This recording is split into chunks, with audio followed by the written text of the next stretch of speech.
Hello बच्चों, आज का हमारा टॉपिक है मैट्रिक्स, जिसे मैट्रिसेस भी कहते हैं। तो एक्चुअली मैट्रिक्स होता है क्या है? मैट्रिक्स जो है अरेंजमेंट ऑफ एलिमेंट्स है। किसी भी एलिमेंट्स को आप हॉरिजॉन्टली या वर्टिकली अरेंज करते हैं तो उस पूरे अरेंजमेंट को मैट्रिक्स कहा जाता है। उस एलिमेंट्स में नंबर भी हो सकते हैं, वो नंबर रियल और कॉम्प्लेक्स कुछ भी हो सकता है। ठीक है, तो देखते हैं कुछ एग्जाम्पल के देते हुए हम लोग। जैसे मान लिया, सपोज करो कुछ नंबर ले लिया 5, 6, 10⁻⁻6, √2, 1/2 और 2 प्लस आयोटा। इस 6 नंबर को मैंने अरेंजमेंट में आया। इसमें नंबर हर तरह के हैं, आपको रेशनल भी दिख रहे हैं, इरेशनल भी दिख रहे हैं और कॉम्प्लेक्स नंबर भी दिख रहे हैं। अब इस अरेंजमेंट को हम लोग मैट्रिक्स कहते हैं। अब क्या करते हैं हम लोग, पूरे अरेंजमेंट्स को गुड लुकिंग करने के लिए किसी भी स्क्वायर ब्रैकेट में, स्मॉल ब्रैकेट में हम लोग क्लोज कर देते हैं। ठीक है, तो देखिए 6 नंबर का अरेंजमेंट है। अब इस अरेंजमेंट में क्या है, इस हॉरिजॉन्टल लाइन है, ये वर्टिकल लाइन है, ये हॉरिजॉन्टल लाइन है सॉरी, और ये आपका वर्टिकल लाइन है। तो इसको हम लोग कहते हैं row number 1, that is called row number 2, this is called column number 1, column number 2, column number 3। ठीक है, इस तरह से 6 नंबर्स का अरेंजमेंट किया गया हॉरिजॉन्टली एंड वर्टिकली। अब पूरे मैट्रिक्स को किसी भी कैपिटल लेटर से आप इंडिकेट कर सकते हैं, लाइक ABCD। ठीक है, अब इसके अंदर एक टर्म आता है ऑर्डर। ऑर्डर क्या होता है सर, कि सर इस मैट्रिक्स के अंदर कितने रो और कितने कॉलम है। तो देखिए इस मैट्रिक्स के अंदर 2 रो हैं और 3 कॉलम है। हॉरिजॉन्टल लाइन को हम लोग रो कहते हैं, वर्टिकल लाइन को कॉलम कहा जाता है। ठीक है, इसके ऑर्डर हो गए 2 cross 3। This is nothing but order of matrix. और ये टोटल नंबर ऑफ एलिमेंट्स को इंडिकेट करता है 6। ये टोटल नंबर ऑफ एलिमेंट्स होता है।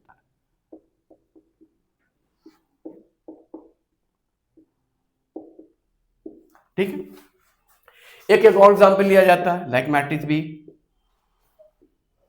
मान लिया ये 3 है, 5, 0, 1, 2, 9, -1, √3 और ये सिर्फ लिया आयोटा।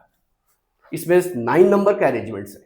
इसमें देखिए 3 रो है, row number 1, row number 2, row number 3 और इसी तरह से 3 कॉलम है, column number 1, column number 2, column number 3। 3 row और 3 कॉलम में 9 एलिमेंट्स का अरेंजमेंट किया गया है। अब इसका ऑर्डर क्या होगा सर, ऑब्वियसली इसके अंदर 3 रो है, 3 कॉलम है, तो ऑर्डर 3 क्रॉस 3 होगा। 3 क्रॉस 3 का मतलब ये ऑर्डर ऑफ मैट्रिक्स है, जो टोटल नंबर ऑफ 9 एलिमेंट्स को इंडिकेट करता है। ठीक है, तो इस तरह से मैट्रिक्स एलिमेंट्स के अरेंजमेंट को कहते हैं हॉरिजॉन्टली एंड वर्टिकली। अब रह गया टाइप ऑफ मैट्रिक्स। तो टाइप ऑफ मैट्रिक्स में हम लोग देखते हैं, देखिए type of matrix, matrix actually 2 तरह के होते हैं। Type of matrix, there are 2 type of matrix. पहला होता है स्क्वायर मैट्रिक्स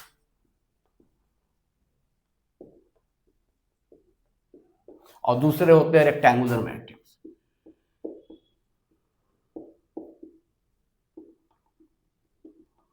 स्क्वायर मैट्रिक्स किसे कहते हैं, स्क्वायर मैट्रिक्स उस मैट्रिक्स को कहते हैं जिसमें number of row number of column के सेम हो। एम किसको इंडिकेट करा, number of row, n number of column. अगर किसी मैट्रिक्स के अंदर number of row number of column same है, that matrix is called square matrix. और जिस मैट्रिक्स के अंदर number of row number of column के सेम नहीं होता है, उसे हम लोग रेक्टेंगुलर मैट्रिक्स कहते हैं। फॉर एग्जाम्पल, जैसे एक एग्जाम्पल में मैट्रिक्स ले लिया मैंने 2, 3, 1, 5। किस ऑर्डर का मैट्रिक्स है सर, 2 क्रॉस 2 है, किसी भी कैपिटल लेटर से इंडिकेट कर दिया, स्क्वायर मैट्रिक्स का एग्जांपल है। मान लिया एक मैट्रिक्स बी लिया मैंने, सपोज करो 5, 1, 2, -6, हाफ, √2, आयोटा, 1, 3। 3 क्रॉस 3 ऑर्डर का मैट्रिक्स है। तो जिस मैट्रिक्स के अंदर number of row number of column same होता है उसको स्क्वायर मैट्रिक्स कहते हैं सिंपली, और जिस मैट्रिक्स के अंदर number of row number of column same नहीं उसको रेक्टेंगुलर मैट्रिक्स कहते हैं। जैसे for example 1, -2, 3, 5, 7, 9, that is called rectangular matrix. 2 cross 3 order, 2 row 3 column, एक मैट्रिक्स मैंने बी बनाया। 1 5 -7 2 9 6। इसमें कितने ऑर्डर हैं? 3 क्रॉस 2, 3 रो 2 कॉलम। इस तरह से matrix are two type, square matrix, rectangular matrix. अब स्क्वायर मैट्रिक्स ही मेन मैट्रिक्स होता है। तो स्क्वायर मैट्रिक्स फर्दर कितने तरह के होते हैं उसे देखा जाए।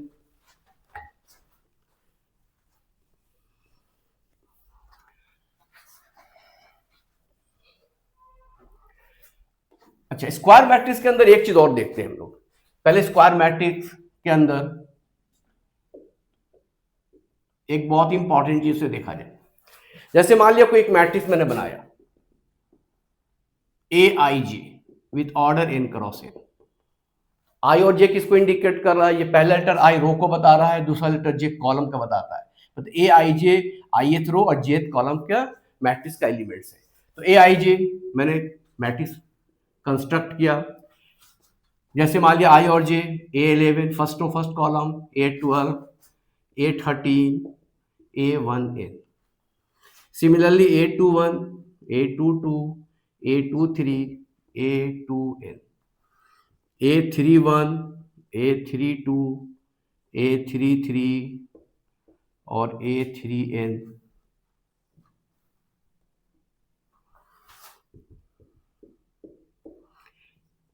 और AN1 AN2 AN3 ANn। ठीक है, ये एक square matrix n cross n का।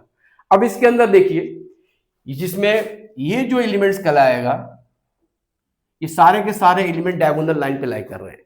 इसको हम लोग कहते हैं डायगोनल लाइन या प्रिंसिपल डायगोनल कहते हैं। प्रिंसिपल डायगोनल, प्रिंसिपल या मेन डायगोनल।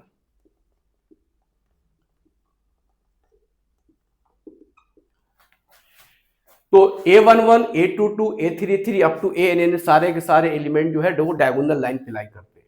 जो एलिमेंट डायगोनल लाइन पे ना हो, जैसे ये, इसको कहते हैं हम लोग non diagonal, non diagonal line. और इसे भी कहते हैं नॉन डायगोनल लाइन।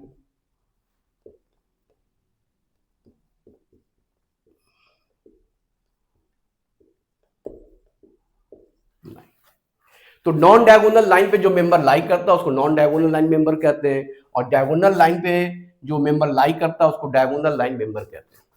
ओके, अब इसके अंदर कुछ पॉइंट्स है इसके अंदर। जैसे पॉइंट नंबर 1, ये टोटल नंबर ऑफ एलिमेंट्स, ये जो n क्रॉस n है, ये टोटल नंबर ऑफ एलिमेंट्स को इंडिकेट करता है। तो पहला पॉइंट ये है हमारा कि फर्स्ट पॉइंट कि टोटल नंबर ऑफ एलिमेंट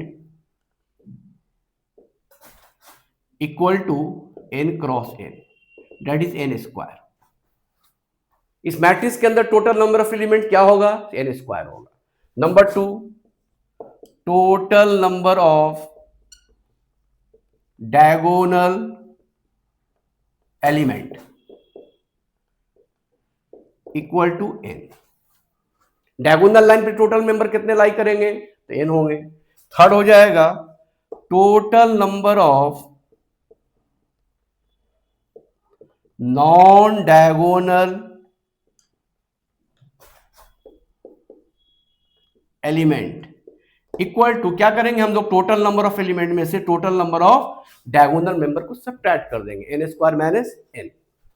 और 4 नंबर हो जाएगा total number of non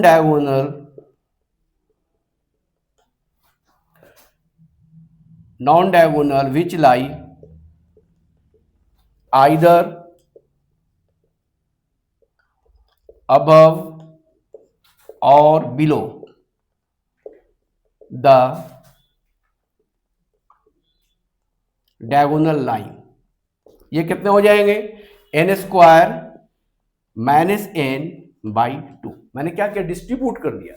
total number of non diagonal member this plus this equal to n square minus n होगा। तो ऑब्वियसली दोनों में डिस्ट्रीब्यूशन इक्वल हो जाएगा।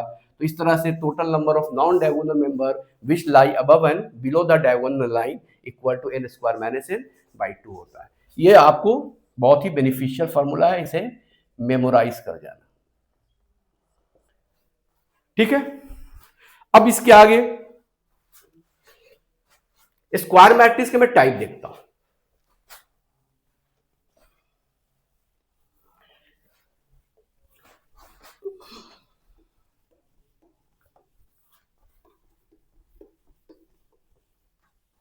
तो टाइप ऑफ स्क्वायर मैट्रिक्स, अब स्क्वायर मैट्रिक्स फर्दर दो तरह के होते हैं। एक होता है triangular matrix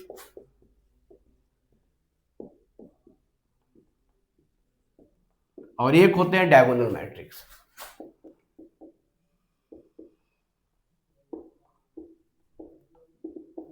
triangular matrix further दो तरह के होते हैं। एक होता है लोअर ट्रायंगुलर मैट्रिक्स जिसको हम एलटीएम कहते हैं, लोअर ट्रायंगुलर मैट्रिक्स, और एक होता है अपर ट्रायंगुलर मैट्रिक्स जिसको हम लोग यूटीएम कहते हैं। ये एलटीएम और यूटीएम में क्या फर्क है?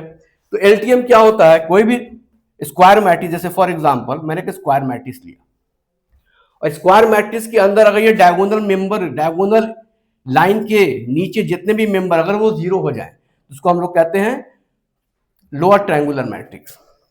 सॉरी, अगर डायगोनल लाइन के ऊपर सारा मेंबर जीरो हो जाए तो कहते हैं लोअर ट्रायंगुलर। जैसे फॉर एग्जांपल 1 2 3 -1 4 6 0 0 0।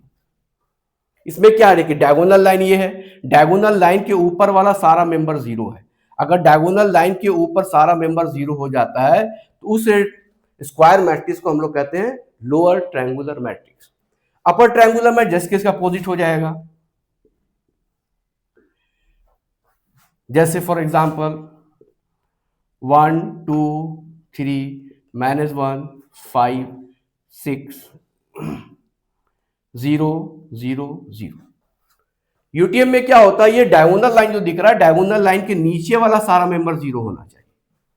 तो डायगोनल लाइन के नीचे वाला का सारा मेंबर जीरो है, सारा, कुछ हो कुछ ना हो इससे नहीं, सारा मेंबर जीरो हो, उसको कहते हैं हम लोग अपर ट्रायंगुलर मैट्रिक्स। इस तरह से triangular matrix are two types, lower triangular matrix and upper triangular matrix. Diagonal matrix किसे कहते हैं? डायगोनल मैट्रिक्स जैसे for example, diagonal matrix actually होता है क्या, एलटीएम और यूटीएम का कंबाइंड फॉर्म है। अगर इस एलटीएम और यूटीएम दोनों को ऐड कर दिया जाए तो डायगोनल मैट्रिक्स क्रिएट हो जाएगा। जैसे ये 5 2 6 0 0 0 0 0 0। इसमें क्या होता है देखिए, डायगोनल लाइन को छोड़ करके नीचे वाला सारा मेंबर जीरो होना चाहिए, ऊपर वाला भी सारा मेंबर जीरो होना चाहिए। दैट इज एलटीएम और यूटीएम का कंबाइंड फॉर्म है, that is called diagonal matrix. इसके और भी एग्जांपल हैं, जैसे मान लिया सपोज कीजिए एक मैट्रिक्स बना दिया मैंने जिसमें सारा एलिमेंट जीरो ले लिया, जिसको एक्चुअली नल मैट्रिक्स कहते हैं। नल मैट्रिक्स उस मैट्रिक्स कहते हैं जिसमें सारा मेंबर जीरो है। तो इसमें भी देखिए आप, ये नीचे वाला सारा पार्ट जीरो है, ऊपर वाला पे सारा पार्ट जीरो है। इस तरह से ये डायगोनल मैट्रिक्स के एग्जांपल है और ये ट्रायंगुलर मैट्रिक्स एलटीएम और यूटीएम के एग्जांपल। ठीक है, अब डायगोनल मैट्रिक्स फर्दर दो तरह के होते हैं। ये जो डायगोनल मैट्रिक्स है ये फर्दर दो तरह के होते हैं।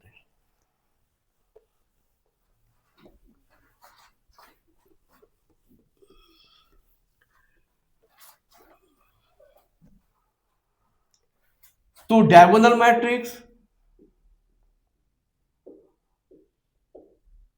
are two types. Number one, a scalar matrix, और number two, identity या यूनिट।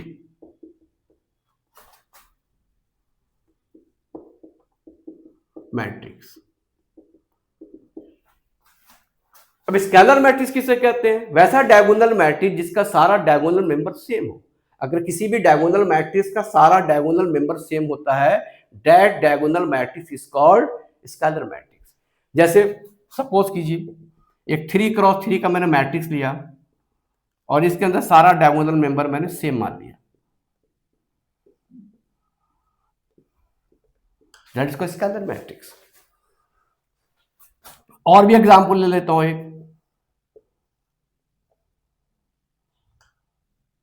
2x2 ऑर्डर का मैट्रिक्स है, इसको डायगोनल मैट्रिक्स। देखिए इसके अंदर सारा डायगोनल मेंबर सेम है, लेकिन यही डायगोनल सारा डायगोनल मेंबर सेम हो बट वन हो तो that is called identity matrix. Identity matrix का एग्जांपल वैसा डायगोनल मैट्रिक्स जिसका सारा डायगोनल मेंबर सेम हो बट सेम में वो यूनिटी होनी चाहिए, 1 1 1 0 0 0 0, that is called identity matrix. Identity matrix of order 3x3।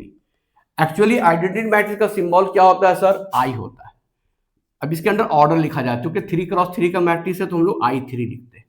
अगर कोई स्क्वायर मैट्रिक्स है n×n का आइडेंटिटी मैट्रिक्स है तो उसका सिंबल IN होता है। जैसे फॉर एग्जांपल I2,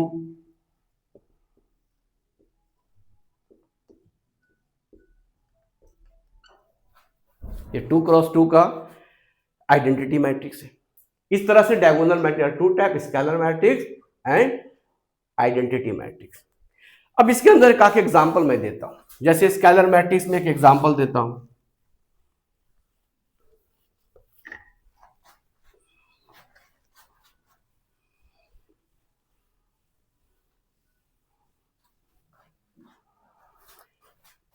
जैसे क्वेश्चन दिया, मान लिया सपोज कीजिए ए कोई मैट्रिक्स है विथ ऑर्डर 3x3 और ये मान लिया सपोज कीजिए 2x+1, ये 0 ये 0 ये 0, इसको मैंने मान लिया सपोज कीजिए 3y और ये मान लिया 0, फिर आपका ये 0 ये 0 और इसको मान लिया सपोज कीजिए 4z+2 और ये एक आइडेंटिटी मैट्रिक्स है, इज एन आइडेंटिटी मैट्रिक्स।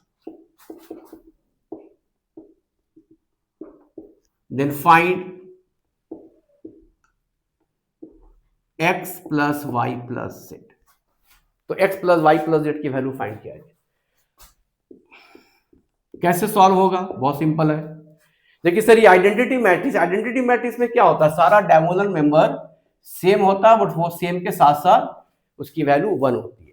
तो ऑब्वियसली आइडेंटिटी होने के लिए अकॉर्डिंग टू क्वेश्चन ये 2x+1 1 होना चाहिए एंड साथ साथ 3y भी 1 होना चाहिए एंड साथ साथ 4z+2 = 1 होना चाहिए।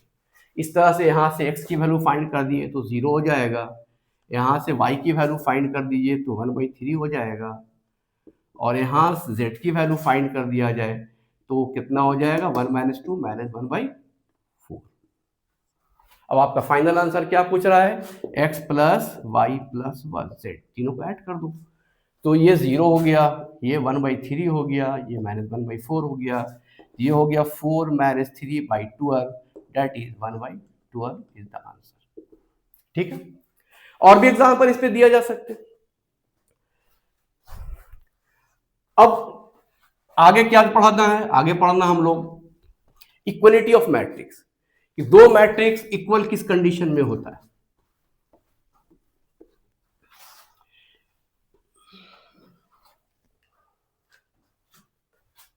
तो इक्वलिटी ऑफ मैट्रिक्स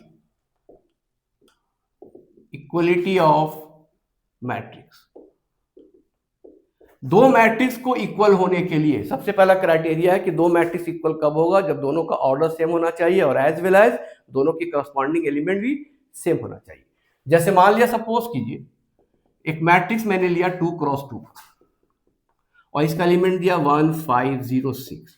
यहां भी एक मैट्रिक्स मैंने लिया 2x2 का और इसका भी एलिमेंट दिया 1 5 0 6। क्या ये दोनों मैट्रिक्स इक्वल है? हाँ सर इक्वल है। क्यों? फर्स्ट ऑफ ऑल दोनों का ऑर्डर सेम है, सेकेंडली दोनों के करस्पॉन्डिंग एलिमेंट देखिए A11 बराबर है, A12 बराबर है, A21 बराबर है, A22 बराबर है। इसका मतलब ये दोनों मैट्रिक्स आपस में इक्वल है। सेकंड एग्जांपल, मान लिया एक मैट्रिक्स मैंने ये लिया 5 2 1 3 1 6 और यहाँ पे एग्जांपल लिया मैंने 5 2 1 3 1 9। अब ये दोनों मैट्रिक्स आपस में इक्वल है तो नहीं है। क्यों सर? देखिए हर करस्पॉन्डिंग एलिमेंट तो सेम है बट ये 6 9 के बराबर नहीं है। इसका मतलब ये दोनों मैट्रिक्स आपस में इक्वल कभी नहीं हो सकता। दोनों का ऑर्डर तो सेम है सर, ये भी ऑर्डर है सर 2x3 2 रो 3 कॉलम है, इसके भी ऑर्डर है 2x3 2 रो 3 कॉलम है, बट ये जो आपका जो है 6 और 9 जो करस्पॉन्डिंग एलिमेंट है ये आपस में सेम नहीं है, इसलिए दोनों मैट्रिक्स आपस में इक्वल नहीं हो सकते। चलिए इस पे क्या एग्जांपल देखता हूं।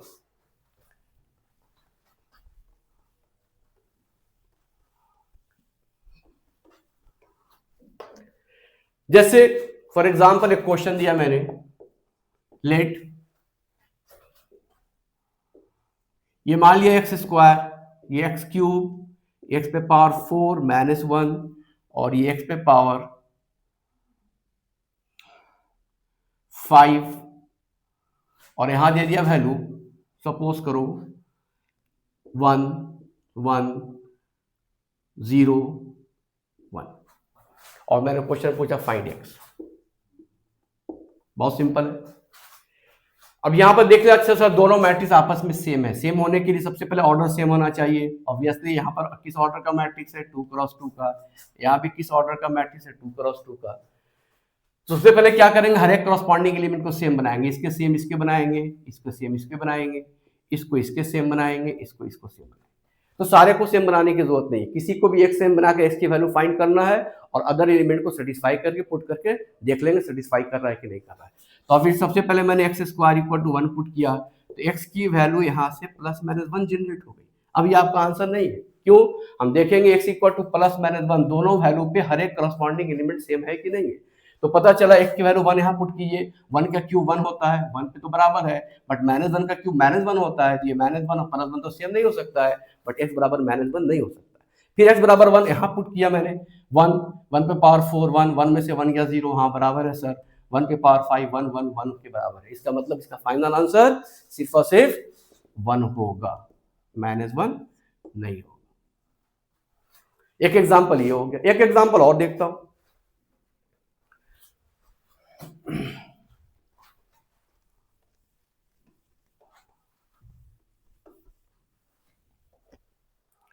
मान लो सपोज करो एक मैट्रिक्स है,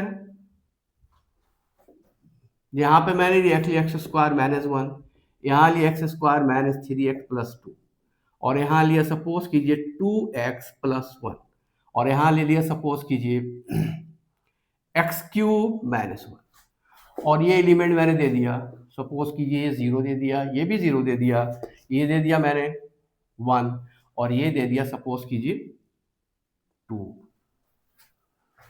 अब ये दोनों मैट्रिक्स आपस में इक्वल है, बीच में इक्वल का साइन दे रखा है। तो सबसे पहले मैंने देखा कि अच्छा दोनों का ऑर्डर सेम है, हाँ सर सेम है, तो हर एक करस्पॉन्डिंग एलिमेंट को मैंने सेम बनाया।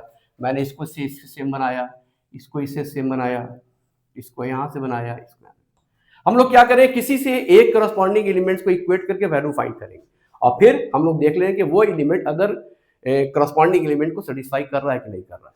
तो सबसे पहले मैंने क्या किया, एक्स स्क्वायर -1 को 0 से इक्वेट कर दिया, तो यहां से x की वैल्यू +- जनरेट होगी। क्या x की वैल्यू +-1 दोनों आंसर होगा? तो फर्स्ट सेटिस्फाई करके देखते हैं। x इक्वल टू 1 यहां सेटिस्फाई किया तो 1 - 3 + 2 0, हाँ सर 1 सेटिस्फाई कर रहा है। फिर x बराबर 1 यहां सेटिस्फाई किया तो देखा अच्छा ये तो 3 हो गया बट ये तो 1 है। पता चला x बराबर 1 पे ये करस्पॉन्डिंग एलिमेंट सेम नहीं है, इसलिए x बराबर 1 इसका आंसर नहीं हो सकता। आइए x बराबर -1 चेक करते हैं। तो -1 यहां से चेक किया, किसी को भी चेक कर सकते हैं, लाइक यहां से चेक कर लिया, देखो -2 + 1, x बराबर -1 पर -2 + 1, ये -1 हो जाएगा बट ये तो +1 है। तो पता चला कि x इक्वल टू ना ही 1 सेटिस्फाई कर रहा है हर एक करस्पॉन्डिंग एलिमेंट को और ना ही -1 सेटिस्फाई कर रहा है। इसका मतलब हो गया कि x is not equal to +-1 होगा। सर आंसर क्या होगा? कुछ आंसर नहीं होगा। Therefore x has no value for which they are equal. x के किसी भी वैल्यू के लिए ये दोनों मैट्रिक्स आपस में सेम नहीं हो सकता। ठीक है, चलिए आज का लेक्चर हमारा यही तक रहता है। नेक्स्ट टॉपिक में हम लोग addition, subtraction, multiplication of matrix, that is algebra of matrix के पर डिस्कस करेंगे। Okay, thank you.